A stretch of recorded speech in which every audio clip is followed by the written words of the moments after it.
마태복음 9장 35절에서 38절 말씀을 봉독해 올립니다. 예수께서 모든 도시와 마을에 두루다니사 그들의 회당에 가르치시며 천국 복음을 전파하시며 모든 병과 모든 약한 것을 고치시니라. 무리를 보시고 불쌍히 여기시니 이는 그들이 목자 없는 양과 같이 고생하며 기진함이라.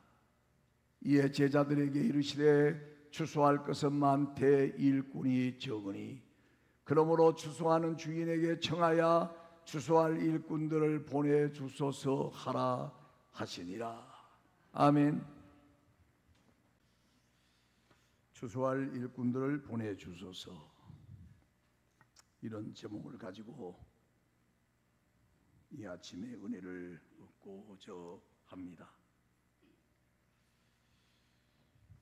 우리는 넓은 포장 도로가 우리 앞에 펼쳐져 있다면은,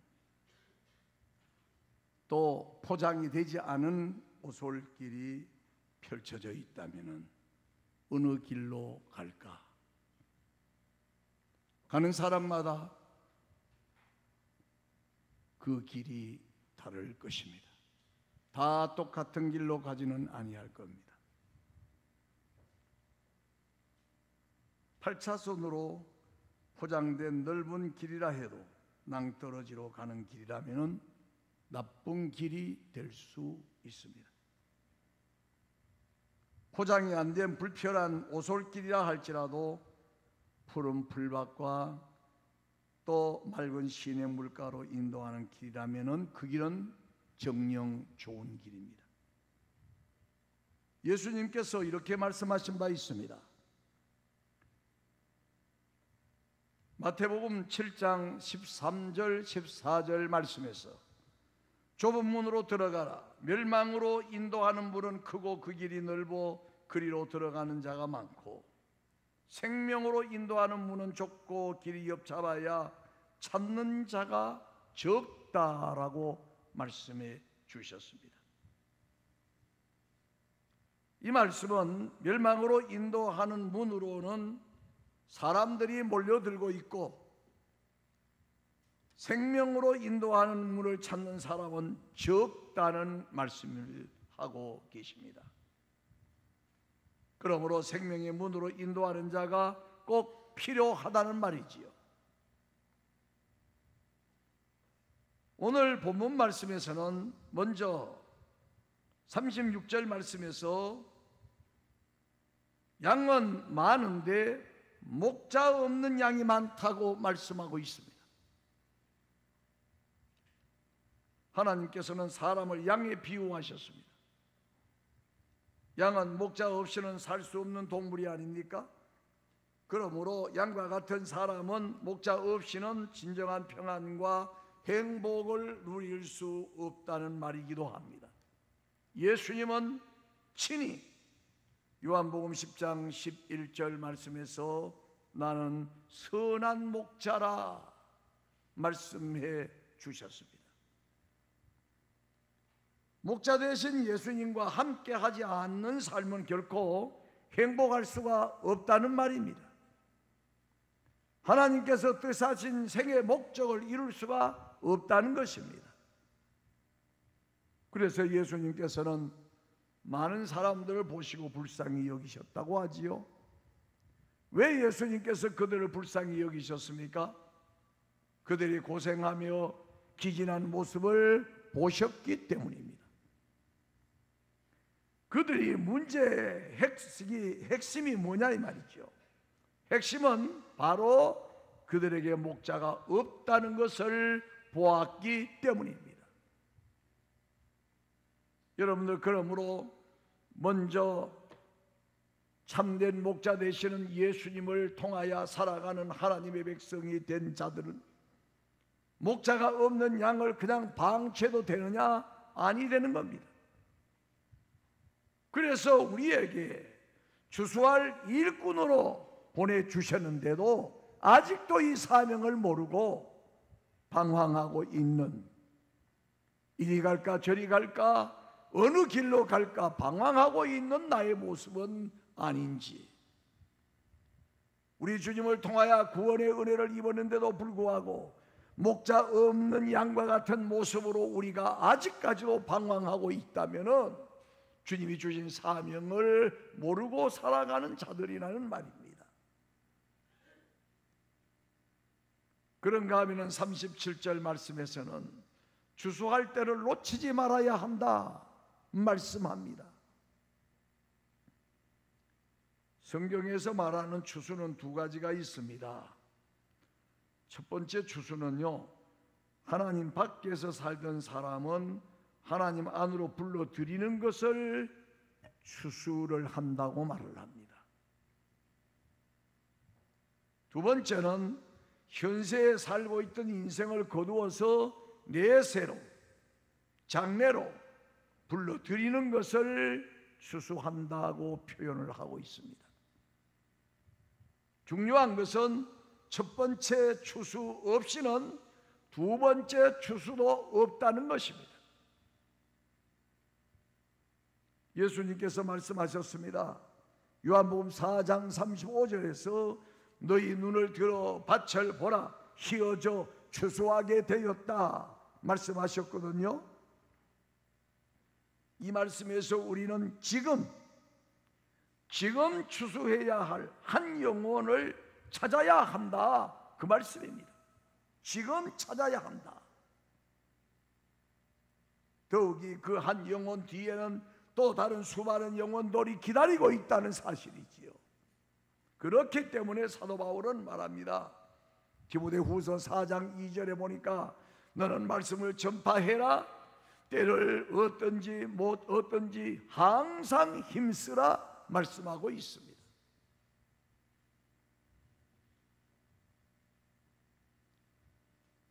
여러분들, 예수님의 12 제자 중에서 제일 먼저 부름받은 제자가 누구시라고 생각을 하십니까? 요한복음 1장에 가보면은 안드레라는 인물을 제일 먼저 부른 내용이 나옵니다. 안드레는 누굽니까? 시몬 베드로의 형제입니다. 당시에 잘 나가는 어부였습니다. 처음에는 세례 요한의 제자였거든요. 자기 스승인 세례 요한이 나보다 훌륭한 선생이요 메시아이시다 하는 말을 듣고 그 이후에 예수님께로 가서 이제는 안드레가 예수님께서 메시아라는 사실을 발견하고 살아갈 때에 그가 예수님의 제자가 되어서 그의 형 시몬 베드로까지도 데리고 나갔습니다. 자기 혼자만이 아니라 죽어있던 베드로, 영원히 죽었던 베드로까지도 데리고 나가서 예수님에게 소개를 합니다. 그리고 형제는 예수님을 통하여 하나님을 발견합니다. 예수님을 통하여 구원의 은혜를 체험합니다. 예수님을 통하여서 하나님께서 보내주시고자 하시는 메시아라는 사실을 기억합니다. 안드레가 남긴 최대의 교훈이 무엇입니까?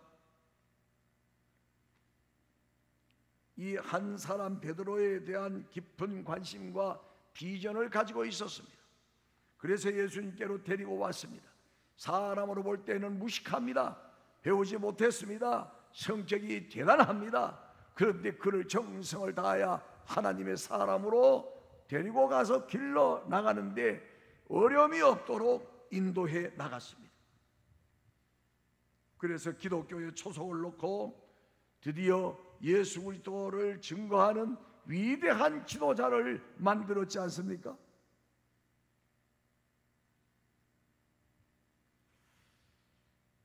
어느 문헌에 보니까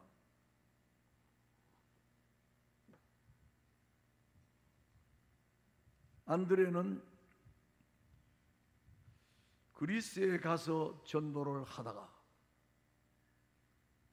십자가에 처형되었는데 그냥 십자가가 아니고 X표 십자가에 처형이 되어 죽었다고 전하고 있습니다.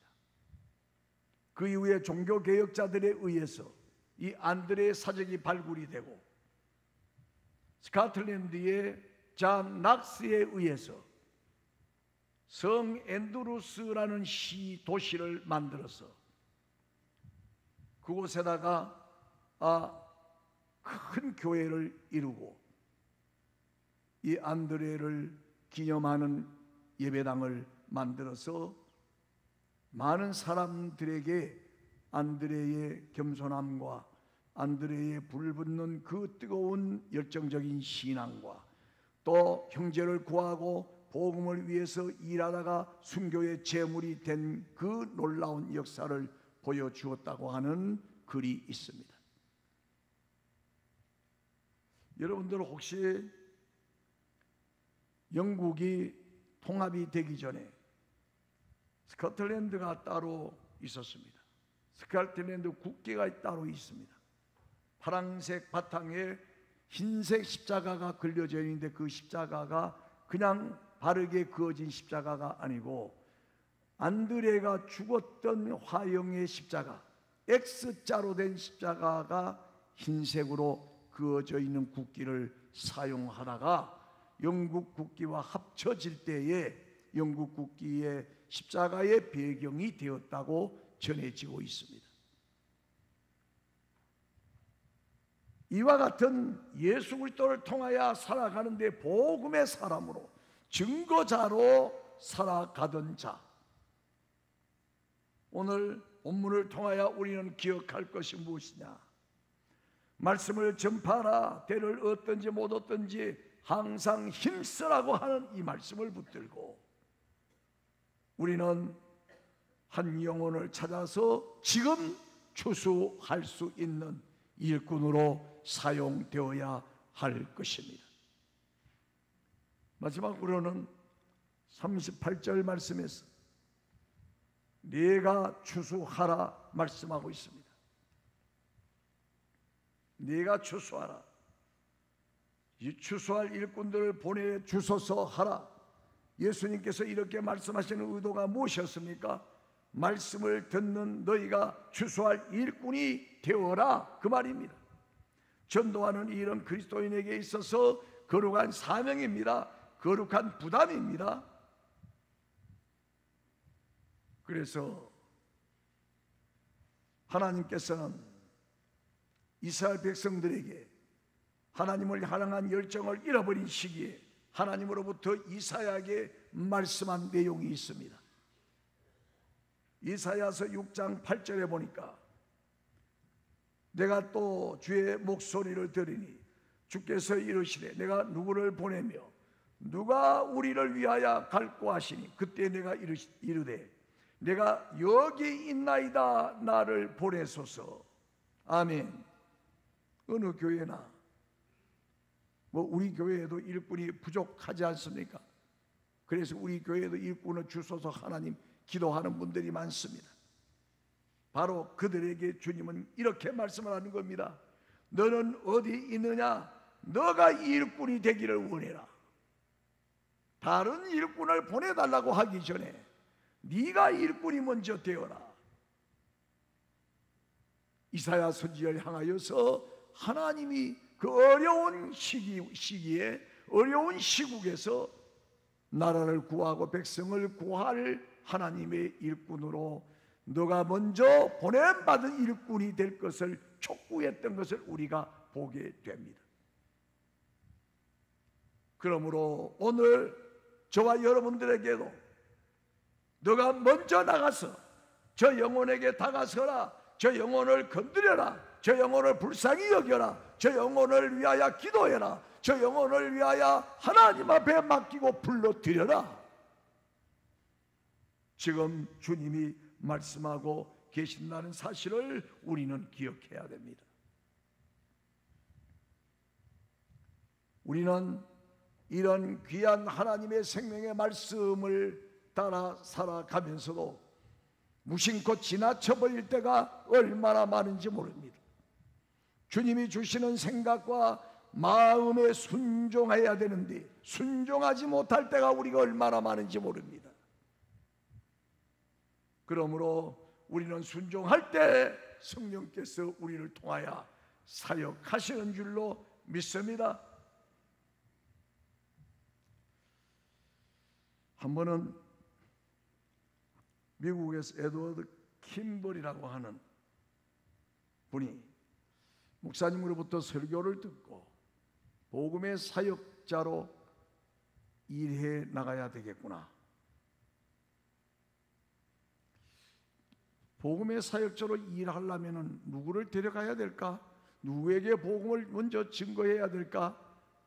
일주일 동안 생각해도 이 사람은 이르다, 저 사람은 빠르다, 저 사람은 내 말을 듣지 않을 것이다, 저 사람은 성품이 사납다, 가전 생각이 들어서 한 사람도 복음을 증거하지 못했다는 거예요.